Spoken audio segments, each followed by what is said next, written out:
Sahabat Ruang Diri, banyak sekali yang bertanya ketika bertemu dengan saya pada acara-acara di Soul Journey Indonesia, baik itu acara-acara sebentar seperti pengajian rutin atau Kopdar Soul Journey. Pertanyaan itu kurang lebih seperti ini. Bagaimana teknik meditasi yang benar? Atau apakah ada meditasi yang benar? Nah, ini banyak sekali dipertanyakan karena mungkin mereka selama ini mencari apakah meditasi itu ada yang benar. Lalu kemudian kalau saya tanyakan yang benar seperti apa, rata-rata menjawab bahwa yang benar untuk mengarahkan dirinya mencapai pencerahan atau mengarahkan dirinya agar kundalininya bisa naik gitu. Jadi pencerahan atau kundalini bisa naik. Nah, sahabat, menurut Anda bagaimana? Apakah ada teknik meditasi yang paling benar? Atau adakah meditasi yang benar? Nah, sebagian orang memang merasakan bahwa ketika dia ikut satu kelompok meditasi, kemudian tidak merasakan perubahan dalam dirinya, lalu dia berpindah ke kelompok meditasi yang lain. Dan kemudian di kelompok yang baru, biasanya dia menjelek-jelekkan kelompok lamanya. Demikian juga kalau di kelompok yang baru ini, dia tidak merasakan perubahan, dia akan pindah ke kelompok yang baru lagi, dan di yang kelompok yang baru lagi, dia akan menjelek-jelekkan kelompok sebelumnya. Itu hal wajar. Di dalam satu perkumpulan, di dalam satu kelompok, di dalam satu grup, perpindahan-perpindahan dan saling menjelek-jelekkan ini merupakan hal yang wajar. Nah, masalahnya bukan di apakah ada teknik meditasi yang benar atau bagaimana meditasi yang benar. Nah, begini sahabat, saya kalau makan itu mempunyai selera yang seperti gado-gado, ketoprak, lotek itu kalau di Jogja. Kemudian sayur kalau saya sayur brongkos atau kemudian sayur bobor gitu. Nah, tentu berbeda. Anda ada yang suka masakan Padang, ada yang suka rendang gitu, ada yang suka ayam bakar, atau ada yang suka dengan sambal yang pedas gitu. Nah, kalau saya dipaksakan untuk makan dengan sambal yang pedas, tentu saya nggak suka. Anda yang suka dengan daging, lauknya harus ada daging gitu. Kemudian kalau makan gado-gado tentu nggak suka, walaupun Anda makan, tetapi mungkin nggak suka. Nah, dari hal ini saja kita bisa belajar bahwa kita mempunyai selera yang berbeda. Hal itu sama dengan pada saat saya mau tidur. Saya mau tidur, maka saya mandi. Walaupun pagi sudah mandi gitu, siang kalau gerah mandi, sore mandi. Kalau mau tidur saya mandi. Tapi ada orang yang kalau mau tidur nggak mandi. Karena dianggap tadi sore sudah mandi dan itu mewakili mandi malamnya. Nah, tentu kalau orang yang tidak terbiasa mau tidur mandi, kemudian diminta mandi, tentu ada perasaan terpaksa melakukan hal itu. Nah, seperti cara duduk. Saya kalau duduk terbiasa dengan punggung tegak, walaupun ada senderan. Kalau saya setir mobil juga, saya tidak suka recline yang terlalu ke belakang.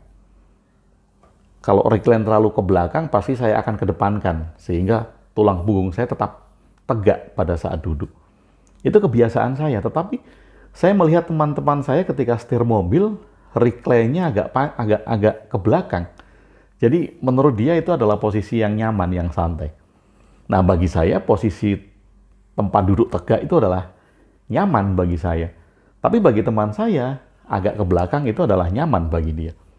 Nah, tentu kalau teman saya paksa kalau sopir mobil harus dengan tempat duduk yang tegak, dia pasti akan sangat terpaksa sekali dan nggak nyaman. Nah, karena itulah sahabat, untuk memandang meditasi, teknik meditasi yang paling tepat atau meditasi yang paling benar, tidak ada. Nggak ada. Kalau Anda hanya tidak puas karena tidak merasakan manfaat, kemudian pindah, tidak merasakan manfaat, kemudian pindah, itu bukan salah meditasinya, tetapi salah harapan Anda. Ada beberapa orang yang datang ke Soul Journey Indonesia hanya karena pengen kaya. Dengan perubahan-perubahan finansial di dalam hidupnya. Jadi meditasi diharapkan dia pengen kaya. Karena menurutnya mungkin kalau dia melakukan meditasi, dia bisa mengatur alam semesta, bisa mengatur energi, kemudian bisa mengattract uang. Jadi diharapkan meditasi itu bisa merubah kehidupan finansialnya atau kaya. Nah, bagi orang-orang ini yang kemudian berbulan-bulan tidak kunjung kaya juga, tidak ada perubahan finansial juga, tentu saja kecewa dengan Soul Journey Indonesia. Karena harapannya dia bermeditasi di Soul Journey, dia menjadi kaya. Tetapi harapan itu tidak terpenuhi, karena ketika dia bermeditasi dan dia tidak menjadi kaya. Nah, kecewa. Karena kecewa, maka kemudian dia meninggalkan kelompok, meninggalkan Soul Journey Indonesia. Kasus-kasus seperti ini banyak dan terjadi di manapun juga. Dia kecewa bukan karena meditasinya, tetapi karena harapannya sendiri. Pada saat dia bergabung dengan satu kelompok, dia membawa satu harapan. Dan ketika harapannya tidak terpenuhi, maka kemudian dia akan mencari kelompok, grup lain yang dia merasa bahwa itu bisa memenuhi harapannya. Kalau grup yang baru ini kemudian tidak memenuhi harapannya lagi, dia akan keluar lagi. Mencari grup yang baru lagi yang bisa memenuhi harapannya. Kalau grup yang baru nggak ada, nggak bisa memenuhi harapan, dia akan cari terus. Sampai kemudian entah harapannya terpenuhi atau tidak. Nah, ada orang yang di dalam kehidupannya memang tidak merasakan cinta kasih, kasih sayang, keakraban, persahabatan gitu. Kemudian dia bergabung dengan satu kelompok, harapan yang dia cari adalah keakraban itu. Keakraban, kekeluargaan, kemudian persahabatan. Karena mungkin di dalam hidup-hidupnya sebelumnya dia tidak mendapatkan itu. Kesepian gitu. Nah, ketika dia tidak mendapatkan hal itu juga di dalam kelompok yang diikuti, kemudian dia mengatakan bahwa meditasinya tidak berpengaruh terhadap orang-orang yang menjalankan meditasi. Karena dia anggap orang-orang yang menjalankan meditasi itu tidak memberikannya rasa persahabatan. Nah, ini sama juga. Dia kecewa bukan karena meditasinya, dia kecewa bukan karena teknik meditasinya. Dia kecewa karena harapannya sendiri. Dia berharap sesuatu, mempunyai ekspektasi yang ingin didapatkan dan nggak dapat, dia kecewa. Kecewa karena harapannya. Kemudian dia pasti akan keluar dari satu kelompok ke kelompok yang lain, ingin memuaskan harapannya. Kemudian entah dapat atau tidak, kalau dia dapat ya dia akan di sana. Kalau dia tidak dapat dia akan keluar lagi, demikian seterusnya. Karena yang dicari adalah pemenuhan harapannya. Sahabat, kalau masing-masing dari kita tidak bisa dipaksakan dan tidak bisa disamakan. Gaya saya makan nggak bisa disamakan dengan Anda. Gaya saya mengendarai mobil nggak bisa disamakan dengan Anda. Gaya saya bicara tidak bisa disamakan dengan Anda. Kalau kemudian Anda yang sedikit bersuara banyak treble-nya, pada saat bersuara saya paksakan supaya bersuara seperti saya yang banyak bass-nya, tentu Anda akan sangat kesulitan sekali dan nggak nyaman bagi Anda. Suara Anda dibesar-besarkan. Nggak nyaman banget. Nah, meditasi juga demikian. Meditasi itu bukan tentang benar dan tidak. Meditasi itu bukan tentang yang paling benar dan salah. Nggak ada meditasi yang salah, tidak ada meditasi yang benar. Tidak ada. Yang ada adalah nyaman. Jadi ketika Anda nyaman, lakukan itu. Karena yang dicari adalah kenyamanan di dalam bermeditasi. Kalau seseorang dipaksa duduk tegak dengan tulang punggung tegak, nggak nyaman, bagaimana Anda akan merasakan seluruh diri Anda? Bagaimana Anda akan merasakan seluruh momen-momen hidup Anda ketika Anda dipaksakan untuk postur tertentu? Atau mungkin Anda diminta untuk melipat kaki yang saling bersilangan. Kalau Anda nggak pernah melakukan itu dan tidak pernah melatihnya sedikit demi sedikit, tentu akan sangat kesulitan. Dan malah nggak nyaman. Ketika nggak nyaman, Anda tidak bisa menikmati diri Anda. Ketika Anda tidak nyaman, Anda tidak bisa menikmati momen Anda. Dan itu bukan meditasi. Atau di dalam bahasa simboliknya, Anda tidak bisa menikmati diri Anda bersama Tuhan. Nah, kalau Anda tidak bisa menikmati diri Anda bersama Tuhan, bersama diri Anda, bersama momen-momen di dalam menit-menit dan detik-detik kesendirian Anda, maka itu bukan meditasi. Jadi sekali lagi, tidak ada meditasi yang benar dan salah. Tidak ada meditasi yang baik dan paling baik. Meditasi hanya masalah kecocokan, masalah kenyamanan. Anda bisa saja tidak cocok dengan satu metode, tidak nyaman dengan satu metode. Kemudian Anda akan mencari metode yang lain, yang cocok dan nyaman dengan Anda. Jadi bukan masalah baik dan tidak, bukan masalah benar dan tidak. Ketika ada seseorang yang berada di dalam satu kelompok dan meninggalkan kelompok meditasi itu, bukan berarti bahwa kelompok meditasi itu mempunyai teknik yang salah. Bukan berarti kelompok meditasi itu mempunyai teknik yang tidak benar. Sama sekali bukan. Masalahnya adalah orang ini yang pindah itu tidak cocok dan tidak nyaman. Itu saja. Jadi kenyamanan dan kecocokan. Dan hal ini sama dengan agama. Tidak ada agama yang benar dan salah. Agama adalah merupakan kenyamanan dan kecocokan. Ketika Anda cocok, Anda nyaman, Anda beragama. A. Ketika Anda cocok, Anda nyaman, Anda akan beragama B. Demikian seterusnya. Karena Anda cocok dan Anda nyaman, maka kemudian Anda beragama sesuai dengan keyakinan Anda. Nah, kembali ke meditasi. Kalau meditasi masalah kecocokan, masalah kenyamanan, artinya kita tidak bisa dipaksakan. Ada teknik meditasi vipassana. Teknik itu hanya memperhatikan pikiran gitu. Ada orang yang cocok melakukan itu. Dia memang senang duduk diam dan senang memperhatikan pikiran. Dan dia cocok, nyaman dengan itu. Ya go ahead. Tetapi ada orang yang nggak bisa diem. Nah kalau ia nggak bisa diem, diminta diem, wah sulitnya minta ampun. Kemudian terpaksa sekali. Nah, bagi orang-orang yang tidak bisa diam, tentu nggak bisa dipaksakan untuk ikut vipassana. Dia akan cocok dan akan nyaman dengan active meditation. Meditasi yang bergerak. Dia akan berdansa, dia akan menggerakkan tubuhnya, dia akan mengikuti irama-irama yang dia rasakan. This is active meditation. Nah, dia cocok dan nyaman dengan itu.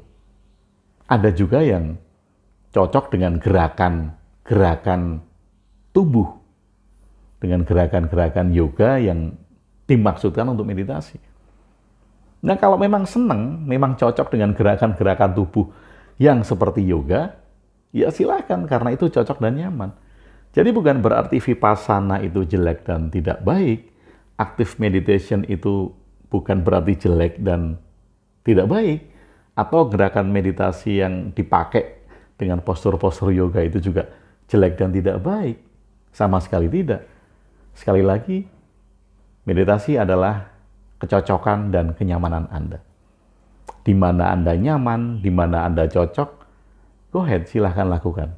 Karena kalau tidak nyaman dan tidak cocok, Anda tidak bisa menikmati diri Anda sendiri. Ketika Anda tidak nyaman dan tidak cocok, Anda tidak bisa menikmati momen-momen Anda. Dalam bahasa simbol, sekali lagi saya ulangi, ketika Anda tidak cocok dan tidak nyaman, Anda tidak bisa menikmati diri Anda dengan Tuhan. Jadi apakah ada teknik meditasi yang benar, yang paling benar? Tidak ada. Yang ada adalah rasa cocok Anda dan rasa nyaman Anda. Apapun teknik meditasi yang Anda lakukan, entah itu Anda pakai teknik Jawa, Anda pakai teknik Sumatera, Anda pakai teknik Sulawesi, teknik Papua, atau teknik India, teknik Mesir kuno, atau teknik apapun juga. Atau bahkan Anda menciptakan teknik-teknik sendiri, selama Anda cocok dan nyaman, ya itu yang Anda gunakan. Dan bukan berarti ketika Anda cocok dengan satu metode, ketika Anda nyaman dengan satu teknik, Anda menjelek-jelekkan teknik yang lain. Kalau Anda menjelek-jelekkan teknik yang lain, berarti Anda tidak memahami meditasi. Karena ketika Anda menjelek-jelekkan teknik yang lain, sama saja bahwa Anda tidak memahami bahwa manusia tidak bisa diseragamkan. Lalu Kundalini, banyak yang berpikir bahwa meditasi itu akan bisa menaikkan Kundalini. Lain kali saya akan bicara banyak tentang Kundalini, tetapi saat ini secara singkat begini.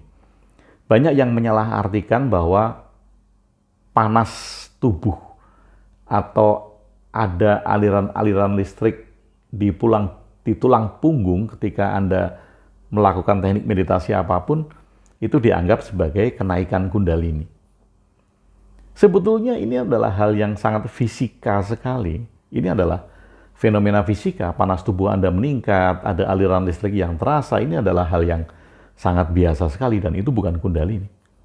Bukan Kundalini. Panas tubuh kita di dalam bahasa Sanskerta akan dipanggil dengan istilah Kandali. Dan Kandali ini yang di Indonesia disalahartikan sebagai Kundalini. Ketika panas tubuh Anda meningkat karena Anda mengatur nafas, kemudian Anda memegang orang lain dan orang lain terasa panas, Anda menganggap bahwa Kundalini Anda bangkit. Atau kemudian ketika ada aliran listrik electrical kecil di jari-jari Anda, atau menjulur di tulang punggung Anda sampai ke batang otak belakang, Anda mengira bahwa itu adalah kenaikan Kundalini. Bukan. Itu hanya sensasi fisika di dalam tubuh Anda, di mana ketika Anda semakin hening, mengatur nafas semakin pelan, panas tubuh Anda akan meningkat. Dan Anda akan mudah merasakan electrical di dalam diri Anda yang memang kita mempunyai electrical di dalam sistem tubuh kita. Jadi itu bukan Kundalini. Ini adalah Kandali, panas tubuh. Nah, Kundalini ini bisa dimetaforkan sebagai potensi. Jadi kalau orang Kundalininya sudah naik, itu artinya bahwa orang tersebut sudah menemukan potensi dirinya. Kalau Kundalininya naik, potensi dirinya ketemu, tentu dia tidak akan khawatir dengan apapun. Sudah tahu potensinya kok. Tidak khawatir dengan masa depan, karena dia tahu potensinya. Tidak khawatir dengan hari-harinya, karena dia tahu potensinya. Dan tahu persis apa yang harus dilakukan setiap hari, setiap momen dalam kehidupannya. Jadi tidak ada urusannya Kundalini itu dengan kesaktian, dengan panas tubuh, dengan electrical, dengan penglihatan cahaya, dengan penglihatan yang tidak tampak, atau bahkan kemudian yang diartikan sebagai mata ketiga, atau otak tengah, gitu. Atau bahkan kemudian pembuktian yang itu sebetulnya adalah trik-trik sulap yang dilakukan. Ketika mata Anda ditutup, Anda bisa memegang barang, Anda bisa menyebutkan barang di depan Anda, bisa menulis sesuatu, bisa mengendarai motor dengan mata tertutup, dan itu dipakai sebagai pembenaran kebangkitan Kundalini. Ini sangat bodoh sekali karena aksi-aksi sulap seperti itu banyak dipergunakan oleh oknum, saya katakan oknum, untuk mencari keuntungannya sendiri. Nah, sahabat, sampai di sini saya berharap bahwa tidak ada yang menyalahkan lagi teknik-teknik yang Anda lakukan sebelumnya yang Anda rasa tidak membawa manfaat bagi Anda. Bukan tekniknya yang salah, tapi harapan Anda yang salah. Karena Anda berharap terhadap sesuatu yang tidak tepat. Harapan Anda seharusnya kalau Anda mau kaya, uang datang kepada Anda, ya berlatih bisnis. Berlatih penjualan, Anda punya produk yang kemudian Anda jual, bukan kemudian Anda belajar bermeditasi sehingga harapan Anda bisa mengatur alam semesta untuk mendatangkan uang. Harapan Anda yang salah. Jadi, sahabat, mari kita tidak saling menyalahkan karena tidak ada teknik meditasi yang paling benar, tidak ada teknik meditasi yang salah dan benar, tidak ada teknik meditasi yang tepat dan tidak. Sekali lagi, meditasi adalah masalah kecocokan dan kenyamanan. Ada orang yang cocok dengan teknik A, tapi ada orang yang cocok dengan teknik B. Ada orang yang nyaman menggunakan posisi A, ada orang yang nyaman menggunakan posisi B. Ada orang yang senang dengan situasi atau aura di dalam satu kelompok. Ada juga yang tidak nyaman dengan situasi dan aura di satu kelompok. Dan sekali lagi itu bukan tentang baik dan buruk. Itu adalah tentang nyaman dan tidak nyaman, cocok dan tidak cocok. Jadi dari sekarang, mari kita pandang ini lebih jernih sehingga kita bisa melakukan dengan hal-hal yang positif, bahwa apapun yang kita lakukan, apapun yang kita kerjakan, apapun yang kita implementasikan di dalam meditasi bukan tentang baik dan benar, bukan tentang salah dan tidak salah. Ini hanyalah masalah kecocokan dan kenyamanan Anda. Temukan hal-hal yang cocok dengan Anda, temukan hal-hal yang nyaman dengan Anda, dan itu menyenangkan bagi Anda, kemudian silahkan lakukan, semoga membawa manfaat bagi Anda. Sahabat ruang diri, terima kasih sudah bersama saya Agung WB, salam cinta dan bahagia.